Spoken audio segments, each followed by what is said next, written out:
Hello, and my name is April, and welcome to today's Gavel and the Grave. Today we're going to be talking about the dark stories behind some of the most famous nursery rhymes. Oh, so exciting! Now, Kitty, are you ready? What's that? Yes, let's get on with the show. Now, if you're sitting comfortably, we will begin. Ring around the rosy, a pocket full of posies. Ashes, ashes, we all fall down. We are first going to be looking at the nursery rhyme Three Blind Mice, which was published in 1609.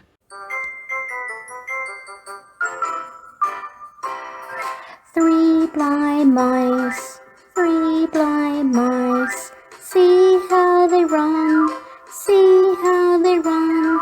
They all ran after the farmer's wife, who cut off their tails with a carving knife. Did you ever see this thing in your life? It's three blind mice. The song is about Mary I, who was also known as Bloody Mary. The reference to the farmer's wife is to be believed to be Mary I, whilst the three blind mice is to be believed to be the three Protestants named Nicholas Radley, Hugh Latimer, and Thomas Cranmer, the Archbishop of Canterbury.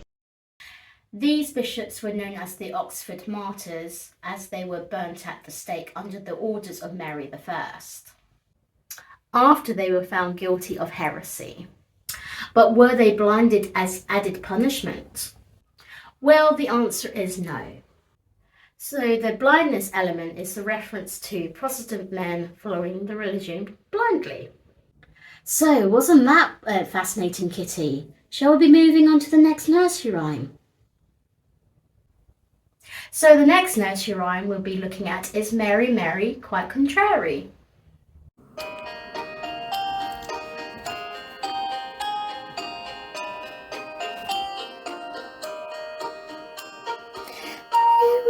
Mary, quite contrary, how does your garden grow? With silver bells and cockle shells and pretty maids all in a row. Oh, and pretty maids all in a row.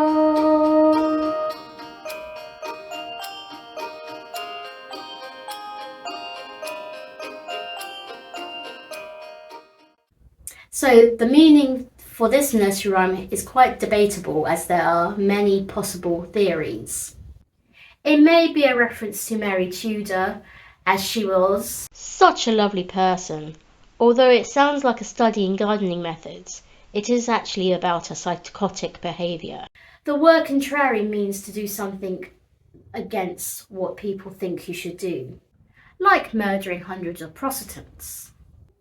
How does your garden grow refers to her lack of heirs, as she had no children, which potentially where the pretty maids in the row comes in. These are the reference to her miscarried children. Cockle shells and silver bells, although sound like lovely garden ornaments, were actually a reference to the many torture instruments. Our next nursery rhyme is The Muffin Man. This charming nursery rhyme has a dark and sinister story behind it.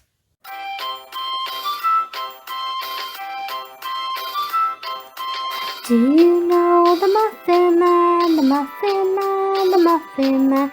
Do you know the Muffin Man that lives on Drury Lane? Oh yes, I know the Muffin Man, Muffin Man, the Muffin Man.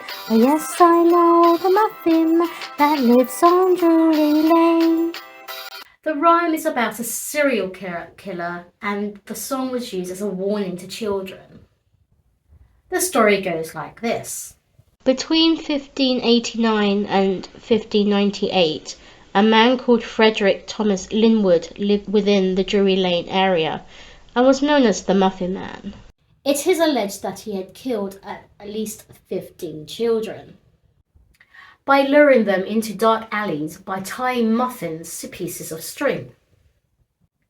He is also known to have murdered 7 rival pastry chefs with a sharpened wooden spoon. Lovely. Wow, we're nearly halfway through. We've only got 3 more nursery rhymes to explore. I hope you're not getting scared, viewers. I think Kitty is. Okay, so let's move on. And our next nursery rhyme is the famous Ring Around a Rosie.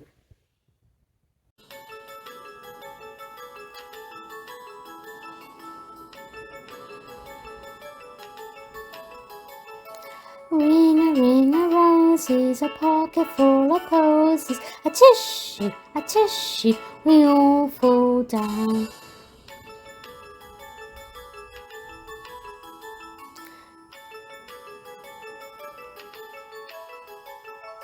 Ring a roses, a pocket full of posies, a tissue, we all fall down. This is one of the most well-loved and well-known of the nursery rhymes. According to theories, this beautiful nursery rhyme has a very dark theme that surrounds it. A theme of death. Lots and lots of death. According to the historians, the lyrics are referring to either The Black Death or the Great Plague of London that both killed thousands of people. The Great Plague claimed the lives of about 100,000 people between 1665 and 1666, whereas the Black Death, which occurred between 1347 and 1351, resulted in the death of between 75 to 200 million people in Europe. The pocket full of posies is the reference of Sweet-smelling flowers that people used to carry around with them due to the unbearable stench caused by the mountains of rubbish, sewage, and dead bodies. So they also believed that the plague was spread through the air. So some thought it could be used as some sort of protection. Ashes is the reference to the cremation or burning of the bodies to reduce the rapid spread of infection. Ring Around the Roses is the reference to the reddish ring-like rash that appeared on the skin, which was one of the main prominent symptoms of the disease. And the final line, we all fall down, is the fact that the plague resulted in death.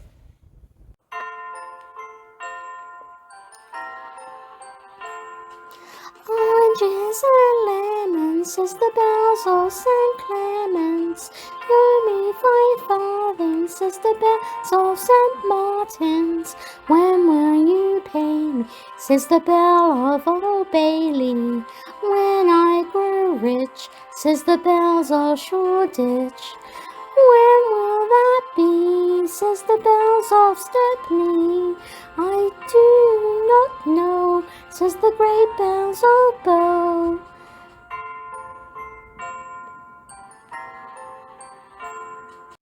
Traditionally, this song is about the numerous churches that are in or around the City of London. However, it is believed by many that the lyrics are not as innocent as some may appear. Over the years, there have been many interpretations of the lyrics of this popular song, which was first published in 1744. Here are a few interpretations. The first suggested interpretation is about the many wives Henry VIII had, with each church mention is a reference to one of his 6 wives. Another interpretation is that the song is a wedding song, which has strong sexual overtones. So, for example, the line, "Here comes a chopper to chop off your head," is a reference to the bride losing her virginity. The final noteworthy interpretation is about public executions. On the way to Tyburn, the condemned would often go past several famous churches that the song mentions. The line, "Here comes a chopper to chop off your head," refers to the final act of the execution. Whatever interpretation you prefer, the lyrics hold dark meaning. Oh, Kitty, we are now reached our final nursery rhyme, which is Jack and Jill.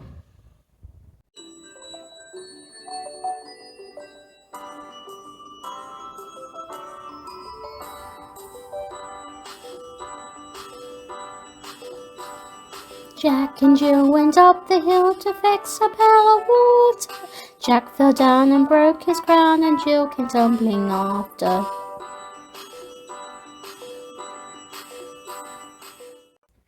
So, like many nursery rhymes, this has many interpretations surrounding its origins. It is often believed that the figure Jack and Jill refers to King Louis XVI and his wife Marie Antoinette. King Louis was executed in 1793 during the French Revolution, and Marie Antoinette was executed a few months later. This interpretation sounds very convincing. However, the earliest known publication of the rhyme occurs in 1777, which happens to be 3 decades before the executions of Louis XVI and Marie Antoinette. Another popular theory is that the song is about Charles I and his plans to increase the taxes on alcohol. After Charles's attempt was rejected by Parliament, he decided to achieve his aim by maintaining the tax rate by ordering the volume of Jack, which was also known as a half pint, and Jill, which is a quarter pint, to be lowered. He therefore indirectly achieved his tax reform. So now, dear viewers, that comes to the end of our show. I do hope you enjoyed it and don't become too frightened. Till next time, sleep tight. That was fun, wasn't it? Should we watch something else?